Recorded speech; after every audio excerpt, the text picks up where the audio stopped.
Hello and welcome to the UN Country game. So this is a tabletop game for the module Playing Games 2020. So the way the game begins is slightly different to a traditional board game. So we've split the board into four. So each player originally gets a board each to represent their country. So we've got UN Country A, UN Country B, UN Country C, and UN Country D. Apologies for the cards, as we didn't have the ability to print off the actual cards we made. So this is just one made by myself at home.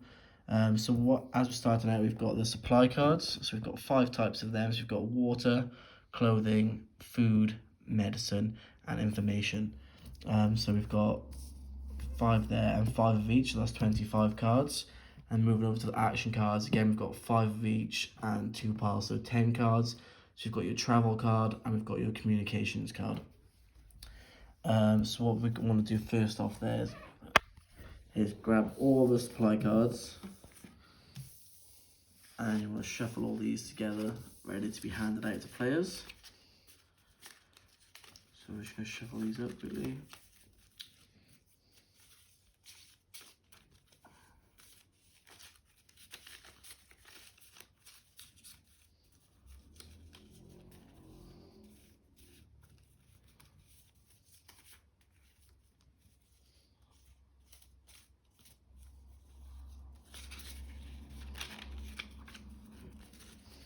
Okay.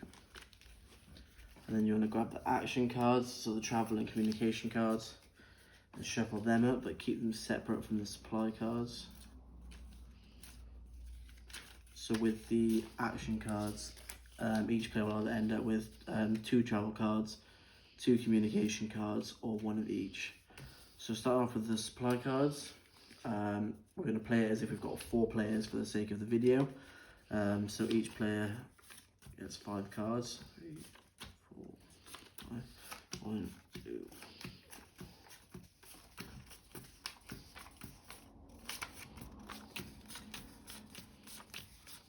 And then we got 5 for the middle of the game.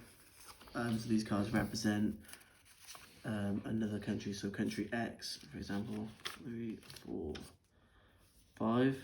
That's country X in the middle. And then what we'll do is we take the action cards, and each player gets 2 of these. So 2 there, 2 there, there, 2 there, and 2 get discarded from the game.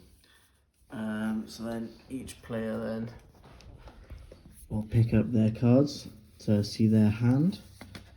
And the way this works is that if you have 3 or more of the same card, you place these face down, facing face down on the table to be open information to everybody playing the game. And the rest should say secret, but for the purpose of the run through, we'll leave them how they are. So we've got 3 medicine cards there. So I put them face up. Then you keep the rest of the cards separate.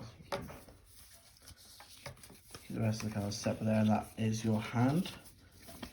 So playing through the game with the action cards for this game, as you can see here, I've got 2 communications cards. They must be played at some point throughout the game. So I'll place them up there, and then I'll keep my hand away from the other players. But as we've only got 2 players here, due to circumstances, we'll have a look through what player D and player C would have had also.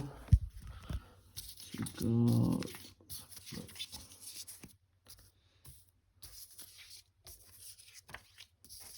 got 3 information cards there that player then plays face up, and leaving them with their hand.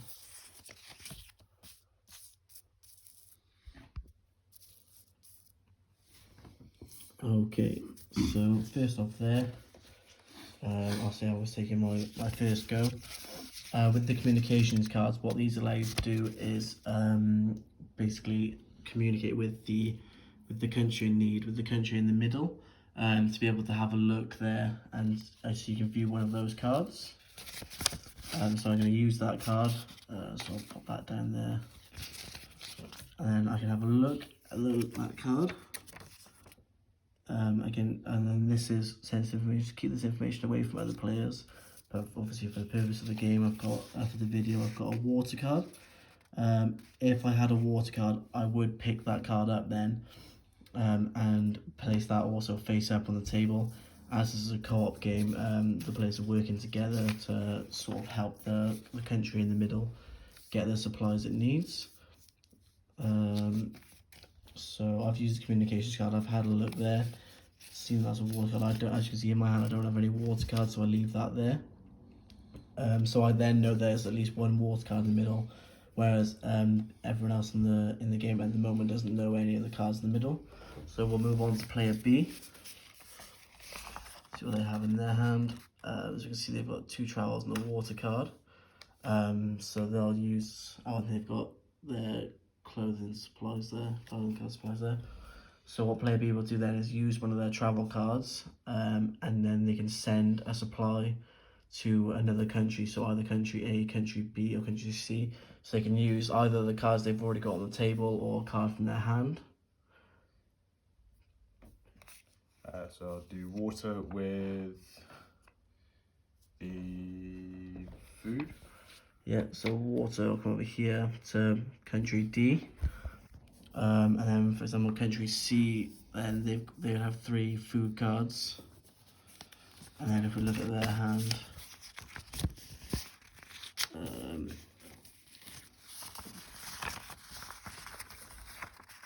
you can see they've got 2 travel cards and 2 water supplies. So country C might then use one of their travel cards to send water to country A. Yeah, sorry, country D. Yeah, they've used that, so country D's to then effectively go around and play until everyone's used both their action cards, so until the communication card and the travel card are both gone. And then moving on to what would happen then at the end of play. Each player, we've got 4 dice here, so each player would roll a dice. So what we're going to do here is just roll one for A, one for B, one for C, and one for D. So These 2 roll again. yeah, so these 2 are going to play A, and B roll again because they were the same. Roll again. Same again. And whoever's got the highest then, so we've got country B would be number 1, country D would be number 2, country C would be number 3, and then country A would be number 4. And what we're going to do then is basically take all the hand that each player's got left. So just the supplies now. Just getting rid of the action cards, so not counting any of the action cards or any of the cards that are already face up on the table. We're going to take these supply cards that players have left, and we're going to shuffle all these together.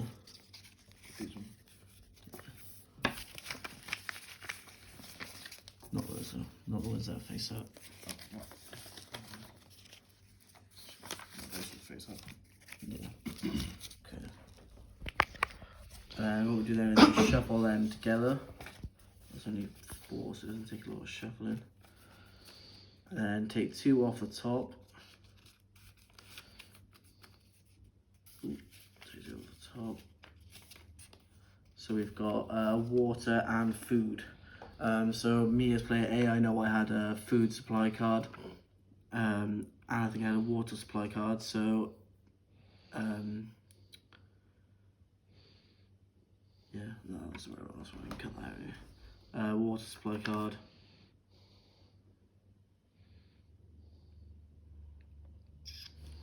And then what we're doing is the reason we roll the dice there is player B here had the highest. So they go first. Basically, what they do then is to guess the information. Try and guess the 5 cards in the middle. Try and guess them all correctly to effectively win the game as a team. So what I was saying before about I would say I had 1 food and 1 water supply card. For example, player B could say they had a water supply card. Player C say they had a food supply card. Player D also had a food supply card. So what this is doing is supplying the rest of the the rest of the players with information on what cards have already been played. So they've got to try and kind of keep that in their head and then have a guess at what would be left in the middle.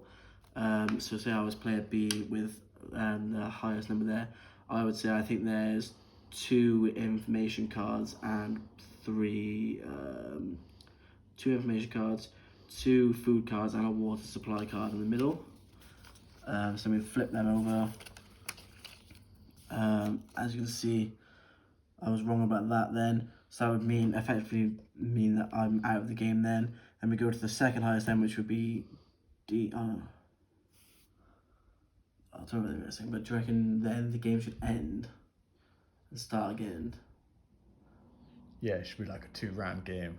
So every 2 rounds you have to redeal the 5 cards in the middle. Yeah, round is good, yeah. Okay, so that can mean the end of the round there. So unfortunately, as player B would have guessed wrong, they would then restart the game then, commencing the second round of the game. Effectively, you go round for round until you've managed to work together cooperatively to allow a player to guess the cards in the middle based off the information and working together in the first place. Yeah. Yeah, that actually makes sense. If you did